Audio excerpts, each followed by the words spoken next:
తెలిసినంత వరకు లైఫ్లో ఎన్ని మారినా అస్సలు మారనిది ఏమైనా ఉందంటే చెడ్డి దోసకాయలతో ఉన్న బాండింగే. వీళ్ళని మనం కలిసి కొన్ని సంవత్సరాలు అయిపోయి ఉండొచ్చు, కానీ కలిసినప్పుడు మాత్రం రచ్చ అండ్ గోళ మామూలుగా ఉండదు. మనం ఎంత ఎదవలం అనేది తెలిసింది ఇదిగో వీళ్ళకి. మనం ఎంత ఎదవైనా అస్సలు జడ్జ్ చేయని వాళ్ళు ఎవరైనా ఉన్నారంటే అది వీళ్ళే. ఎందుకంటే వాళ్ళు ఎదవలే కాబట్టి. జోక్స్ అపార్ట్, ఎన్ని మెమరీస్ ఉండుంటాయి ఈ చెడ్డి దోస్తకాలతో మనకి.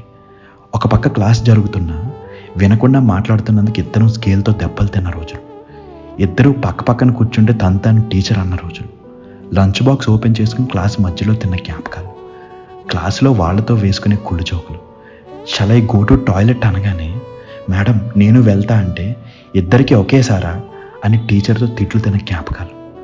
వీళ్ళొక థెరపీ మనకి. It's been so long since we sat down and had a good talk కదా వీళ్ళతో. They are like a charging batteries. లోలో ఉన్నప్పుడు ఒక గంట ఎదవలతో కూర్చుంటే చాలు, టపీ మనం సెట్ అయిపోతాం. మనం చిన్నప్పుడు చేసిన ప్రతి ఎదవ పని గుర్తు చేసుకుంటూ చెప్పుకునే కబుర్లు. I miss them a lot. I miss those అస్సలు ఎవరికి పావలా కూడా ఉపయోగం లేని ఫన్నీ టాక్స్. గంటలు గంటలు గడిచిపోయాయి. గోల్డెన్ డేస్ అవన్నీ. వీళ్ళతో మనకి ఫోటోలు చాలా తక్కువే ఉండి ఉంటాయి, కానీ మెమరీస్ మాత్రం లెక్క